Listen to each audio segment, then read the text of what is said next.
day of new beginning, for another stage of our life. We thank you for the years that you've been always there for us.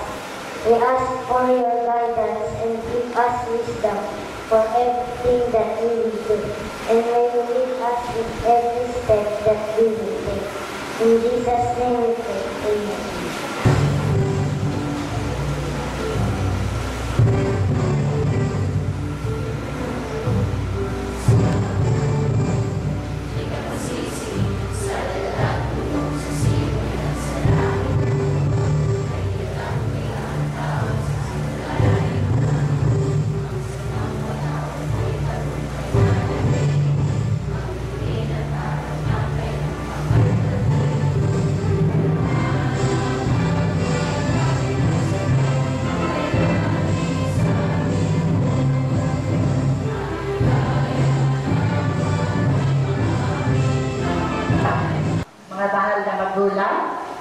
mga kaibigan, at ang mga guro na nandito ngayon. Sir Amir, ating Chairman of the Board, isa pong malaking kagalakan na tayo lahat ay nandito ngayon at nagkakatipon upang ating bigyan ng pagpupugay ang mga batang tunay na nagbigay ng kanilang mga kakayahan upang kanilang mapagtagpos at mapagtagumpayan ang kurikulum kung saan ibinatay natin ang ating mga pagtuturo sa Paaralang Dayos Christian School. Lahat po ng barangay na nasa kanila ngayon, ito po hindi na mananakaw o hindi na mawawala sa kanila. Dala-dala po nila ito, saan man sila pumunta at ano man ang kanilang gagawin sa susunod na level ng edukasyon na kanilang tatalakayin sa susunod na panahon. Maraming salamat po mga mahal na magulang. Tunay nga po kayo ay sumabaybay ng napakabuti sa kanila o kaya sila ay nakaabot sa ganitong kalagayan. Ang aming po paaralan, ating paaralan ay tunay nga po ang ating pinagbabatayan ay ang ating banal na salita ng Panginoon. Kaya sa mga batang ito ay natutong lumakad sa matwid. Hindi kayang agawin na anumang mga bagay na nasa kanilang kapaligiran. Alam po natin na ngayon ay talaga ang mga bisyo at iba pang mga bagay na nakakahatak sa mga bata upang sila ay lumayo sa kanilang pag-aaral. Dahil salamat po sapagkat meron po tayong salita ng Diyos mula sa Bible. Sabi nga po ay ang lahat daw ng bagay ay may kanya-kanyang panahon. Ang panahon po ito ay pagtatapos ng mga bata. Dito po sa mga paghahanda sa pag-aaral sa preschool, sa pangunguna po ng ating guro na si Ma'am Laura at si Ma'am Narisa, hindi po ang ating grade 6 na tunay nga po sila ay nakahanda ng tumaha sa level ng secondary education. At sila po lahat ay tungo sa matagumpay na pag-aaral sapagkat sila, ang lahat ng plano sa buhay ay kanilang dinadala. Natutunan po nilang manalangin at dalhin sa Diyos anumang plano na kanilang gaganapin sa kanilang buhay. Alam po namin mga magulang, kasama namin kayo na nananalangin upang mga batang ito ay magpatuloy sa magandang pagtahak sa buhay na haharapin nila sa mga susunod. Salamat po sa mga guro na gumabay sa kanila at yagang nagturo at nagbigay ng pagpapahalaga at encouragement upang sila ay maging matibay sa paglaban sa mga tukso ng buhay. Atin pong patuloy na idalangin sa Panginoon ang katagumpayan ng buhay ng mga bata ito. Sapagkat kung wala po ang Diyos, ay wala po tayong magagawa. Higit po ang nagagawa ng Diyos sa lahat ng kalingat na ibibigay niya. Higit po sa ating ginagawang mga magulang. Sapagkat kulang po ang ating kakayahan upang sila ay alagaan. So, buo po ang plano ng Panginoon sa bawat isa sa kanila at sa bawat isa sa atin.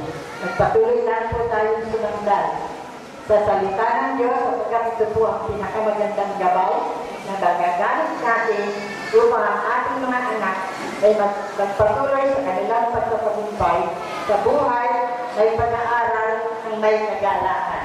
Diba mga bata? Ang God is good. Diba? Para sagot natin, pag sinabi kong God is good, all the time. All the time, God is good. Totoo po yan. Sa lahat po ng panahon, ang Diyos po ay tunay na mabuti at nagpapala. Maraming salamat po, mga magulang, sa inyong pagsubaybay. God bless you. All the time. And now, to give us a song presentation from a grade 6 student entitled Journey to be led by Shekinah Dahan. Grade 6 students, please stand up.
will give us his salutatory address.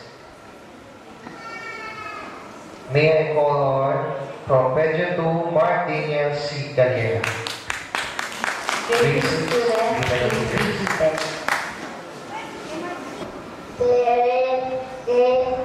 Ladies and gentlemen, good morning.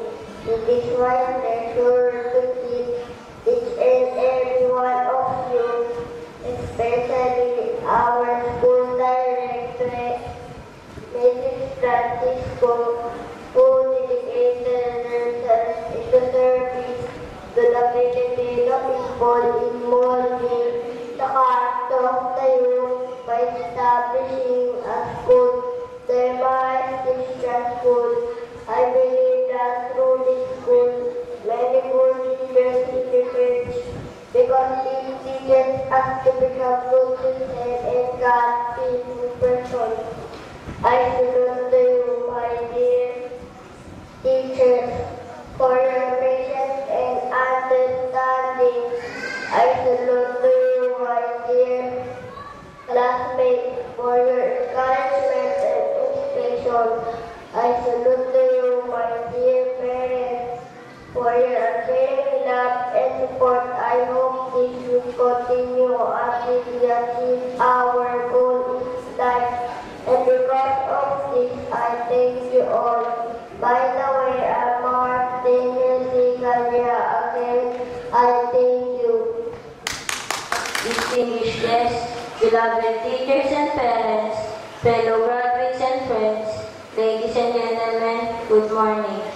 As we mark another milestone in our lives, we celebrate our graduation day here in Emmaus Christian School.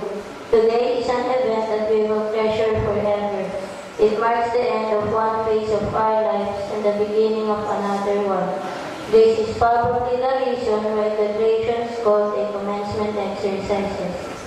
All those times that we have spent studying here in this school were not wasted. We all emerge as confident and proud individuals, capable and ready to face the challenge that we will encounter in the future. We humbly boast of our acquired knowledge that will take us up the ladder of success in our desire for higher education. Surely we encountered a lot of hardships and difficulties. Nobody here in this gathering will probably deny that studying here was indeed a memorable experience. Looking back to all those years in this school, I can't help but be happy and joyful at those numerous memorable experiences that help us become what we are. It is here that we learn that education is fun. We learned the reading, writing, and arithmetic here. And our learning was made more special because we did it with our classmates and friends. We will all cherish the memory of our elementary days. Our time spent with our teachers, school officials, and most especially our dear classmates and friends was truly memorable. Just before I end, I'd like to thank my parents and all the parents gathered here. Without your guidance and love, none of us would be here today. Good day to all of you. Kyle Aldamero. And to give us some information about our guest speaker, may I now call on Mrs. Marisa M. Castro.